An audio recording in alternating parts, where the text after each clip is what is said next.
And parents, welcome to our PragerU Kids Marathon starting right now. Get ready to enjoy all your favorite shows celebrating our American values and history. You're going to have a ton of fun. It starts now.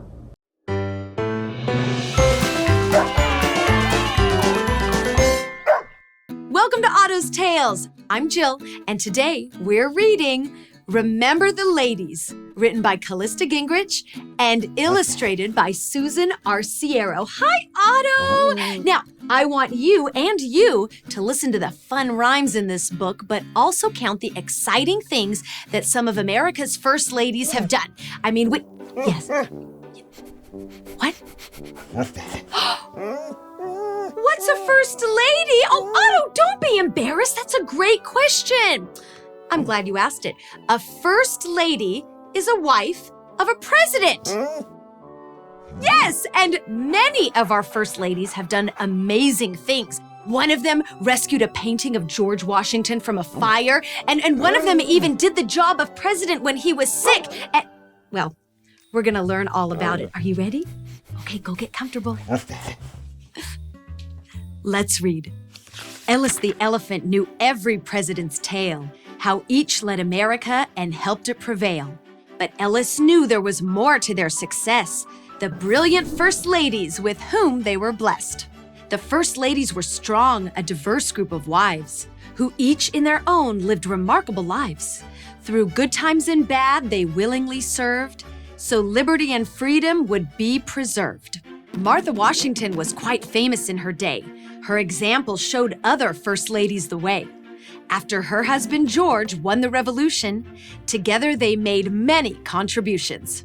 The First Lady's role was Martha's invention. She approached her work with care and attention. Her dignity and grace were widely admired. The mother of our country left a nation inspired. Abigail Adams had her husband's respect. She gave frequent advice that was often direct.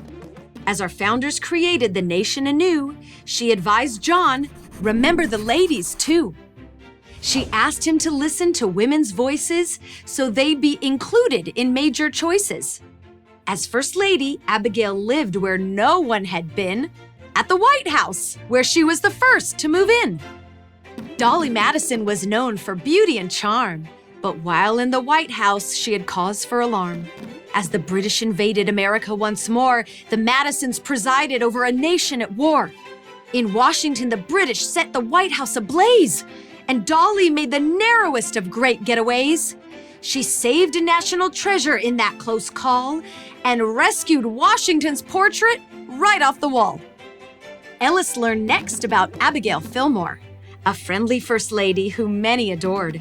Like Ellis, Abigail was an avid reader, and she shared her love as a national leader. Abigail added a library to the White House, a lasting contribution from Millard Fillmore's spouse. Smart and inquisitive, this former teacher selected books for the library to feature. Abe Lincoln was president throughout the Civil War, and his wife, Mary Todd, knew what the fight was for. She wished to end slavery with full emancipation and encouraged her husband to make a proclamation. Mary tended to troops who were hurt in the fight, lifting their spirits for a cause that was right. She worked hard to keep the U.S. Army supplied so the Union could win and heal the nation's divide. Being First Lady was Nellie Taft's major goal, and she quickly grew into her new leading role. As a partner and hostess, she was first class, as was her cow on the White House grass. Nellie left her mark on our capital city with a lasting gift that made it so pretty.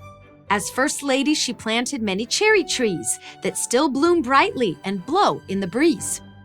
No woman has ever held our nation's top post, but Ellis learned that Edith Wilson came close.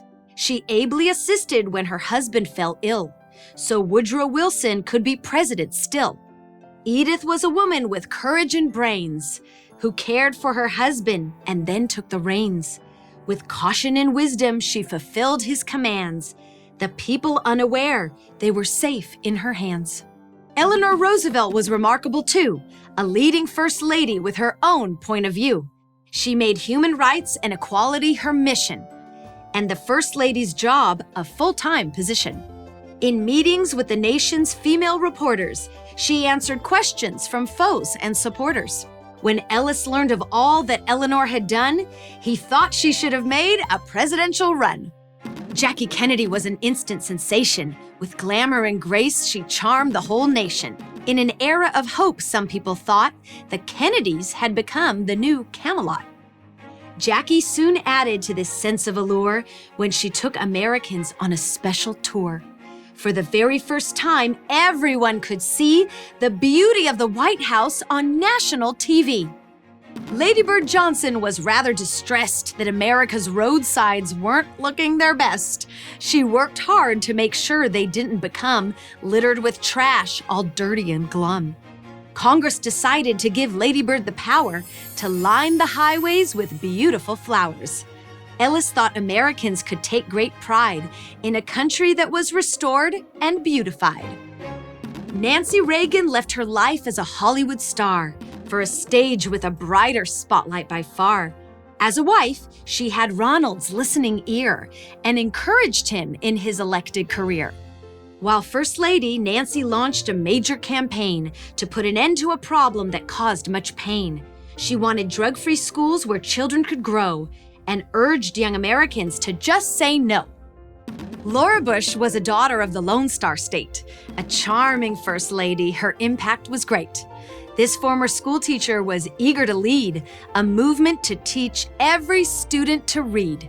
Laura traveled the country visiting kids in school and helped them to see that books could be cool. Admiring her efforts, Ellis could tell that he and Laura would get along well.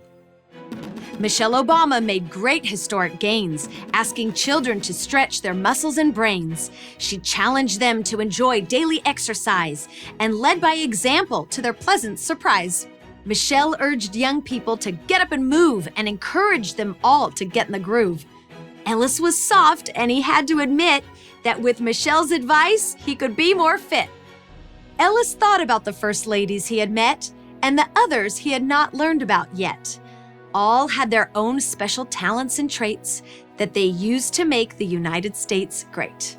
They comforted our nation in moments of need and offered leadership to help America succeed.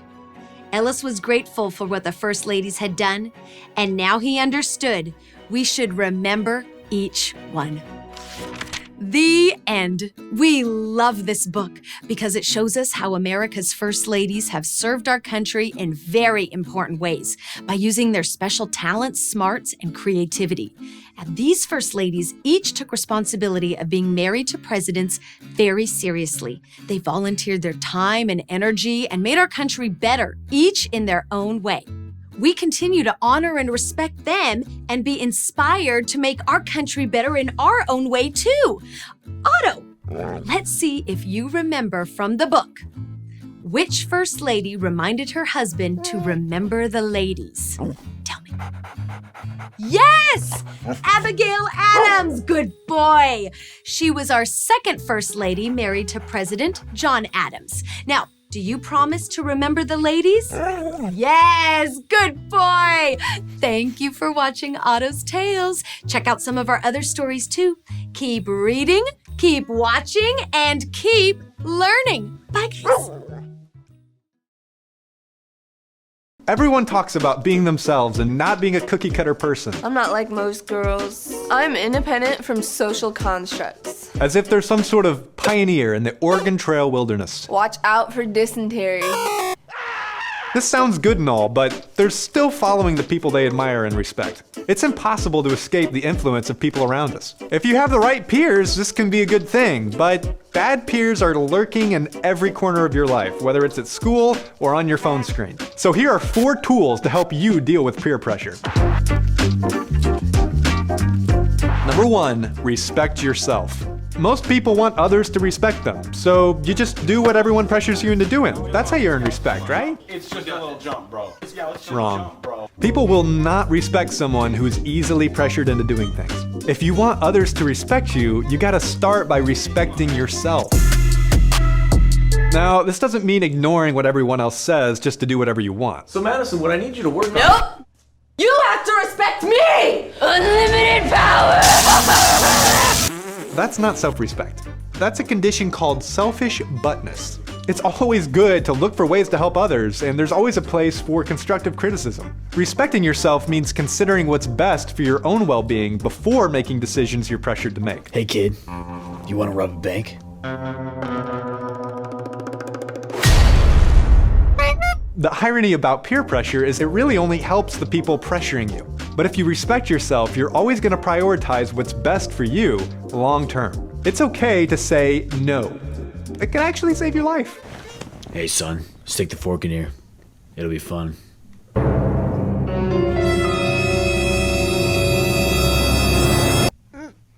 You are a leader, not a sheep, so don't act like one. Number 2, take ownership. All peer pressure does is pressure you to make a decision about something. But your friends cannot make you do anything. It's your decision. And if the decision ultimately belongs to you, then you are responsible for your actions. Now, admittedly, this is easy to ignore. You just think in the back of your mind that if something goes wrong, your friends are gonna be there to get your back. I've got news. They won't. They're too busy covering their own backs. Number 3, friends come and go. You don't. Sometimes it's easy to think that the friends you have right now are your entire world and things will never change. I know it's a little hard to believe and kind of painful to think about, but you will not be where you are right now forever. You're gonna go to a different school. You'll get a different job. You'll move to a different town or country. Your world will be turned upside down, and a whole new set of friends may come along, and they'll probably be upside down too. And those friends of the past will be just that, friends of the past. That's not to say that you'll never talk to them again. Your paths might cross again someday. But don't ever let them pressure you into doing something you're gonna regret later. Hey man, we should go get tattoos. Yep. What? Yes! Yeah. Hey guys! I got a tattoo! Decisions can be permanent. Friends usually aren't. Number 4, choose your friends carefully. If you run with wolves, eventually you'll start to howl. If you don't want to howl, don't hang with wolves. We can't be friends anymore. Whether you like it or not, the people you spend time with rub off on you.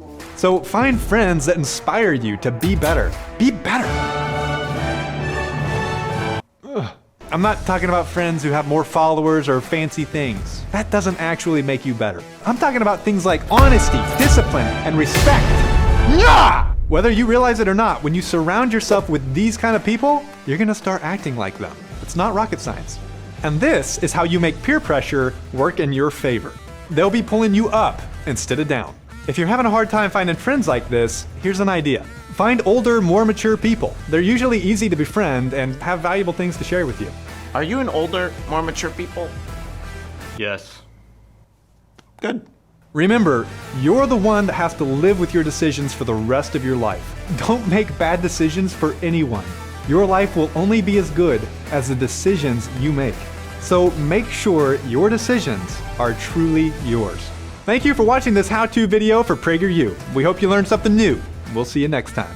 Thank you.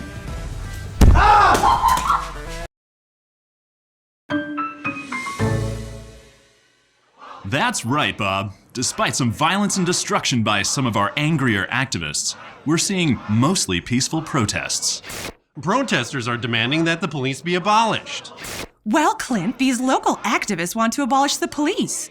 They're claiming systematic oppression and want the U.S. system torn down. What is going on? Things are so weird right now. I know. Mrs. Calder gave us an assignment today about being activists for justice.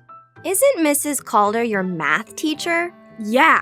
We learn math, but we spend a lot of time learning about the stuff they talk about in the news. That's weird. Isn't math class supposed to be for math? Why is everyone so angry? Are they burning a car? What does abolish even mean? That's enough. Let's get to the bottom of this. The app? You got it. Abolitionist? Let's check this out. Hi, are you an abolitionist? I am. My name is Frederick Douglass. Welcome to 1852. Thanks. I recognize you from a picture in my US history textbook. You have really cool hair. I'm Layla. That's my brother Leo. We're trying to learn about activism and abolishing things. Can you help us? Well, not to brag, but I'm the perfect guy for you to talk to. I'm the most famous activist in America, and I'm currently working on getting something abolished. Abolish means to end, right? What are you wanting to get rid of? I want slavery to end. At this time that you have come to visit, for half of the United States, it is okay for some people to own other people, make them work for many hours for no pay, and force them to do anything, anytime. That's so unfair and horrible. You're right. The sad fact is slavery has existed everywhere in the world for thousands of years. But it's especially disappointing here because America was founded on the idea of freedom. Yet so many black people are not free. Are you a slave, Mr. Douglas? I was, but not anymore. I was born a slave, and I was taken from my family at the age of 6. That's just so terrible. How did you deal with that? It was very hard, and I was often sad. But I taught myself to read and write, and like I always say, knowledge is the pathway from slavery to freedom. As a boy, I was regularly beaten. But when I was 21, I had had enough and escaped to the North, where slavery is against the law, and have never looked back. Today, I am a free American, fighting for all to be free. How can there be slavery in America when the Founding Fathers said that all men are created equal? Yeah, and I've heard that some of those Founding Fathers owned slaves. What about that? Children, our Founding Fathers knew that slavery was evil and wrong, and they knew that it would do terrible harm to the nation. They wanted it to end, but their first priority was getting all 13 colonies to unite as one country. The southern colonies were dependent on slave labor, and they wouldn't have joined a union that had banned it. Are you okay with that? I'm certainly not okay with slavery, but the Founding Fathers made a compromise to achieve something great, the making of the United States. If they immediately outlawed slavery after winning independence, the southern colonies would have formed their own slave-owning country. Our founders created a system they thought would have slavery end gradually. Well, we're here in 1852, and America's been around for about 75 years. You're still trying to get slavery abolished. It doesn't sound like the system the Founding Fathers set up is working. On the contrary, all the northern states outlawed slavery by 1804, and buying slaves from Africa was outlawed for the whole country 4 years later. What's taking the southern states so long to do what's right? Great streams are not easily turned from channels worn deep in the course of ages. Huh? What I mean is, sometimes things are more complicated than they might seem, and complicated problems take time to solve. When I have a complicated math problem, if I rush to solve it, I make mistakes. Leo, ending slavery is such a bigger deal than your math problems. It certainly is, Layla. Along with independence and democracy, it's probably America's biggest deal. There was no real movement anywhere in the world to abolish slavery before the American founding. Slavery was part of life all over the world. It was America that began the conversation to end it. But Leo is correct that big problems need to be approached very carefully. Have you kids heard of William Lloyd Garrison? No. Nope. He's an abolitionist like me, and he and I used to be friends, but we aren't any longer. We don't agree how to solve problems. William refuses all compromises, demands immediate change, and if he doesn't get what he wants, he likes to set things on fire. Sounds familiar. Sounds like you know the type. Yeah, we've got that type in our time. So, you're trying to work for change inside of the American system. Precisely, Layla. Our system is wonderful, and the Constitution is a glorious liberty document. We just need to convince enough Americans to be true to it. And people like Garrison don't just want slavery abolished, but the whole American system? You are correct. His approach is called radical. That means a complete fundamental change of everything. That seems silly. There are so many amazing things about America. Well, your way is definitely better. It's the right way to get change. I think so. But how are you so sure? Spoiler alert, in our time, you're considered an American hero, and that other guy isn't really known. And double spoiler alert, Also in our time, all Americans are equally protected under the law and have equal voting rights regardless of race. Does America have the same constitution in your time as the one here in 1852? We sure do. Same one, but with some changes called amendments. I knew the U.S. Constitution would survive and allow for positive change. We even had a black president. 2 terms. So, Mr. Douglas, do you think we should be activists, just not radical ones? Layla, your America where people are free and everyone is equal under the law sounds pretty great. But no place is perfect. So it's good to listen to activists who want to improve things. But they have to be willing to work inside our system. And they have to understand that change usually requires patience and compromise. Then you might want to join their cause. But if they are radicals like Garrison, you and your brother will be best served to stay away. I think I'm just gonna worry about surviving middle school for now. That sounds wonderful. And you, Leo? I'm just gonna worry about being a kid.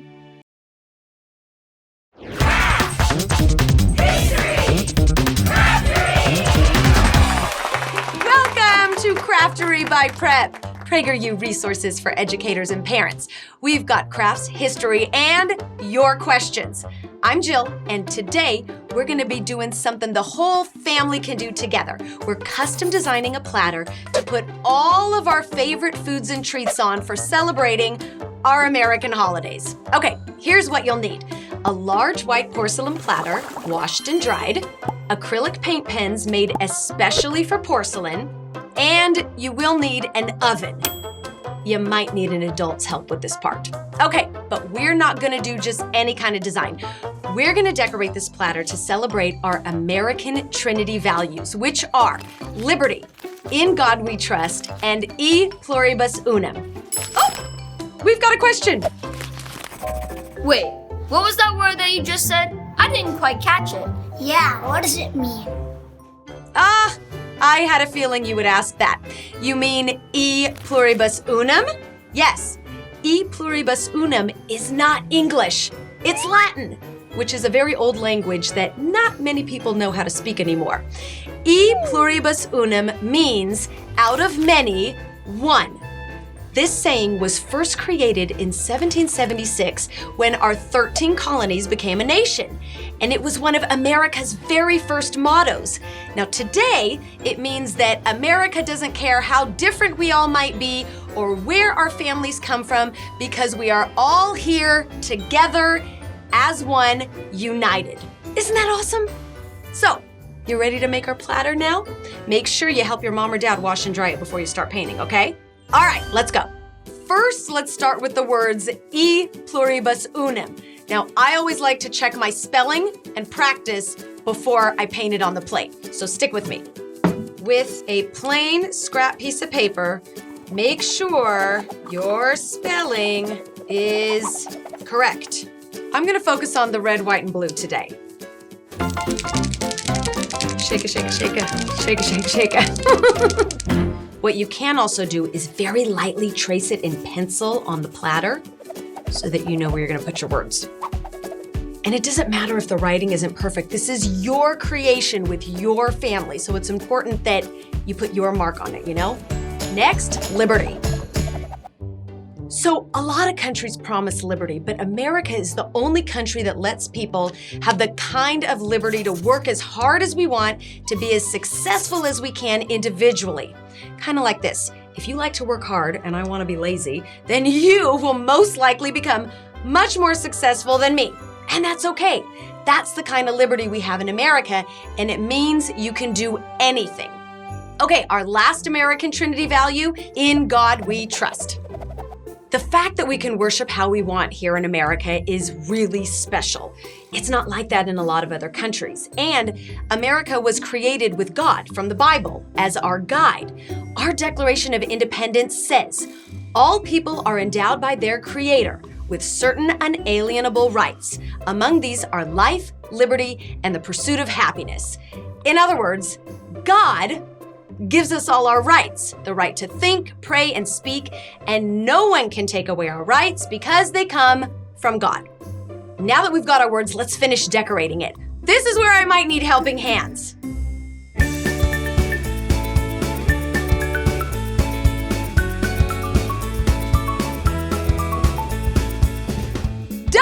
almost.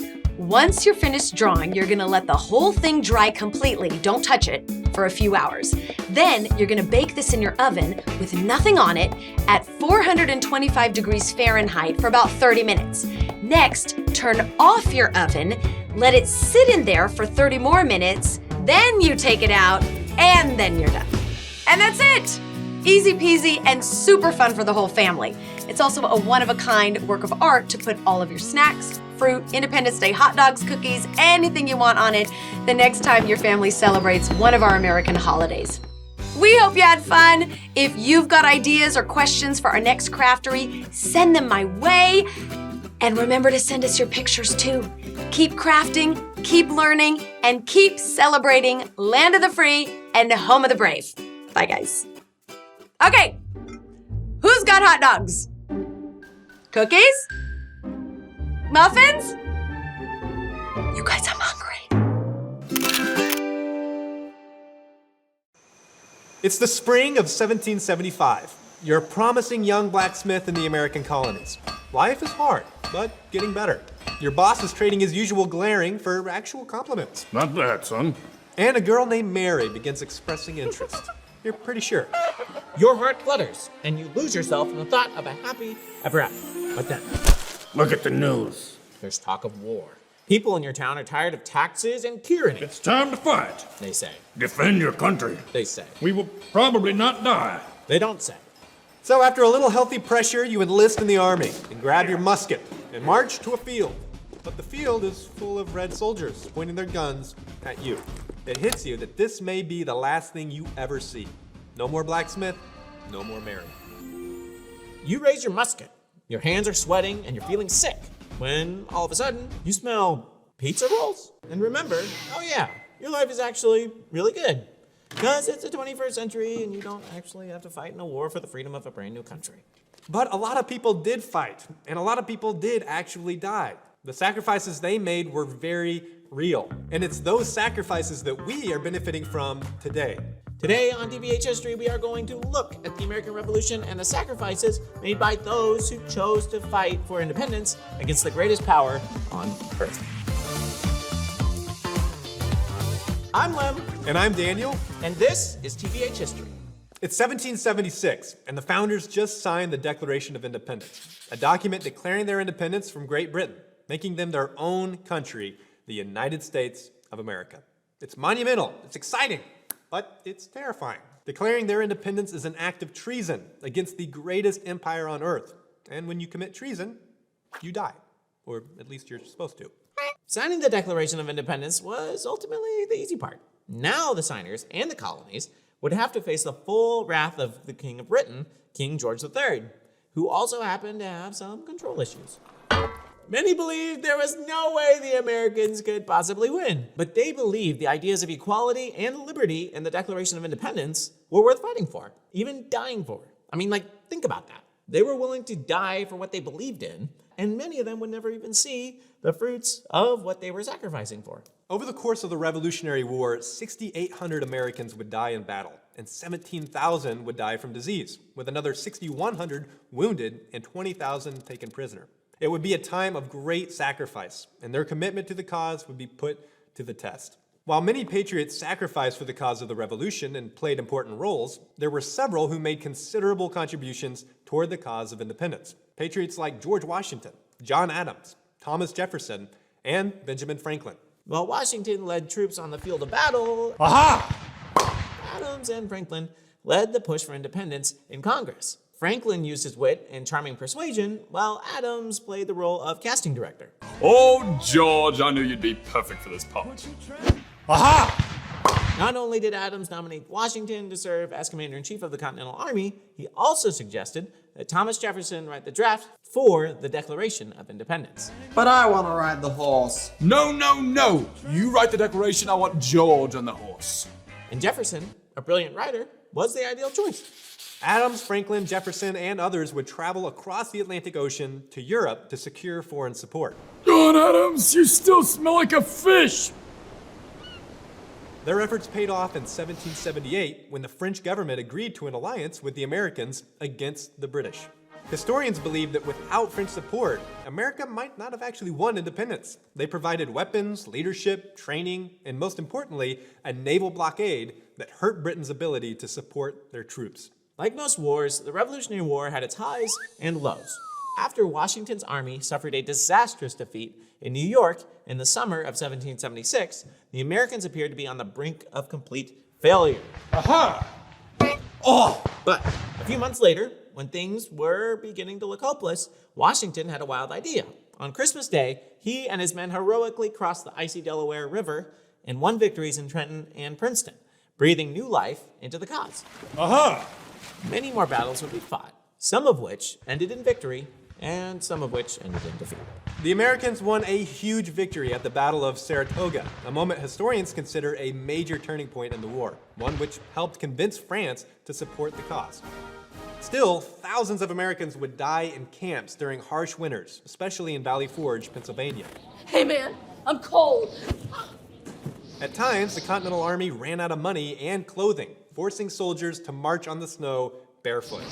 My toes! They're cold! Washington and his men would also suffer a painful betrayal in 1780 when one of his top generals, Benedict Arnold, abandoned the Americans and switched over to the enemy. Psych. Despite these hardships, Washington and his army endured. In 1781, everything came together. A large British force under General Charles Cornwallis was camped in Yorktown, Virginia, and the Americans and the French made a sneaky plan to defeat Cornwallis. The French Navy trapped him from being able to escape by sea, and Washington's army captured him on land. Aha!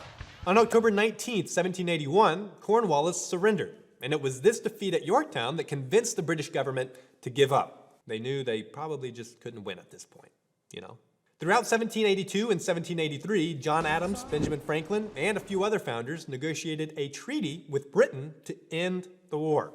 But they were sore losers and refused to pose for this painting. Even though the war looked like it was ending, some in America wondered if their country could even survive without a king. The Americans may have been fighting against a king, but many felt the only way to govern such a big country was to have one person ruling over everything. One officer in the Continental Army even suggested that George Washington become that king, since he had won the war. Hey, George, why don't you do it? Washington, however, had spent the entire war fighting against the idea of a king. He was willing to stick to his belief that the people could govern themselves. So Washington did the unthinkable. After the peace treaty of 1783, he stunned the world by resigning his commission as commander-in-chief of the United States, bidding his troops farewell, giving up all of his power, and returning home to his farm at Mount Vernon, Virginia. No more posing. Okay, maybe one more pose. In doing so, the leader of the American Revolution proved to the world that in this new nation, the people would govern themselves. By 1783, the United States of America had fully won its independence. But now the question was, how could they stay united? The founders were in a predicament. They needed a national government to keep them together and make decisions for the country as a whole. But they didn't like the idea of centralized power. They were afraid that having a national government would eventually lead to tyranny. So they made a brilliant document that allowed for a national government, but greatly restricted its power. This document is called the Constitution. It lays out how the national government will work, what it can do, and more importantly, what it cannot do. It gives the government the power it needs without giving it enough power to become tyrannical. The Constitution turned out to be such an effective rulebook for governance that we're still using it today, more than 2 centuries later. The United States would survive another war with Great Britain, a civil war, 2 world wars, and a lot of dramatic social changes. The ideals of the Founding Fathers would inspire people across the world to launch revolutions in their own countries, or come to America for a better life. It's true that America is not a perfect country. Yet for all its flaws, America has been a beacon of hope for millions of oppressed people across the globe. Today, more than 240 years after its birth, Americans can still be inspired by the words, "All men are created equal," and appreciate everyone who helped make those words a reality. Question: what would your life look like today without the sacrifices of the American Revolution? Be specific. Let us know in the comments below. Thank you for watching this episode of TVH History for PragerU. Please make sure you like and subscribe and hit the notification bell so you don't miss any future episodes. If you're still watching this, post an emoji of a Christmas tree or something Christmas related in the comments below. And if you're the first one to post a Christmas emoji and you can tell us why we want you to post it, we will give you a shout out in the next video. And speaking of shout outs, we need to figure out who we're shouting out this time, and so it's time for our research. Today we give a shout out to Abigail Roberts. Congratulations, Abigail Roberts. It turns out you actually had the wrong answer, but you had the most impressive wrong answer of all the wrong answers, and so we're giving you a shout out because guess what? Nobody got the right answer. Well, not an official shout out. It's more of like you got it wrong shout out. The right answer was actually a farmer emoji with King George III. Why? He had a nickname, Farmer George. Not George Washington. So let's show them what they would have won if they would have got it right. They would have won a shout out. No, they would have won our respect. John Adams, you still smell like a fish! Sorry, I laughed. Don't laugh at me, it's not funny. Worst crew ever. I'm just kidding, you're the best crew ever. Make me laugh. How do you talk when you're making Want George wearing his pants? I don't know. I didn't read what we're doing. Do you want to celebrate your birthdays alone? Is the idea of having a job you love boring to you? I love this job. I'm bored. Then don't watch this video. But if for some crazy reason the idea of having actual friends and jobs that you love and meaningful relationships sounds great to you, you need to master the art of having conversations with real people. 4 tips is all you need to start having conversations like a pro. Number 1, practice good body language. Actions speak louder than words, and body language is no exception. Just look at these precious chins. This person wants to hit you. This guy is hiding something. This person is insecure and timid. And this guy ate too many Fiber One bars. Get the idea? If your body language is telling people things you'd be embarrassed to say with your mouth, don't worry, with a little practice, you'll soon be a master. Keep your hands away from your face and hair. Don't play with your fingers. Keep your phone out of your hands. Stand up straight and smile, and make sure you look them in the eye. It's weird when you don't let people look at your eyeballs. Number 2, come with a learning mindset. Treat each person you find like a gold mine. If you dig deep enough, you're gonna find some golden nuggets. Everybody has golden nuggets inside them. Whether it's a job interview or you're just stuck in line at a grocery store, you can always learn something. We're talking about deep life lessons and wisdom, which is one reason it's a good idea to talk to adults. Believe it or not, adults actually want to talk to you. They want to know how you feel about things and what you have to say. But more importantly, they have really valuable things to share with you, like how to avoid mistakes they made when they were your age.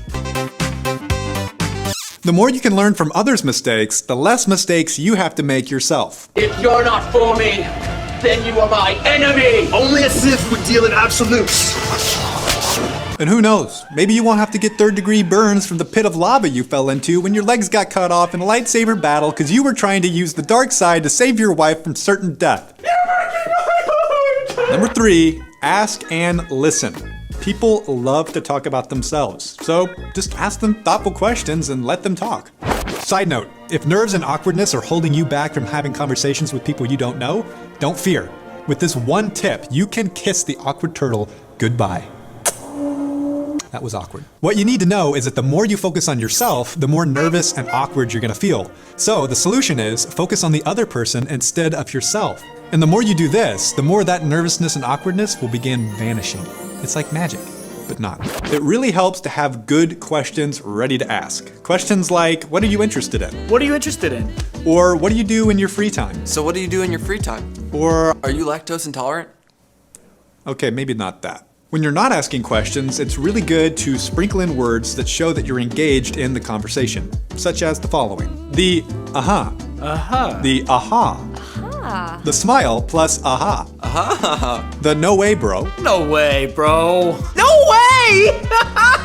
The smiley random high five for no reason. Yeah? The The affirming but overly zealous comment. I'm really enjoying this overly amazing conversation right now. It's amazing. You're a great pal to talk to, okay? Yeah, I like talking to you. You get the idea. Just make sure you open up about yourself and share personal things in return. Just don't be too vulnerable. Stay away from anything related to biological abnormalities or diseases, like your foot bunions, leprosy, or hot dog fingers. But anything else is on the table. Number 4, land the plane. When you sense you're running out of things to say, don't just stop abruptly and leave.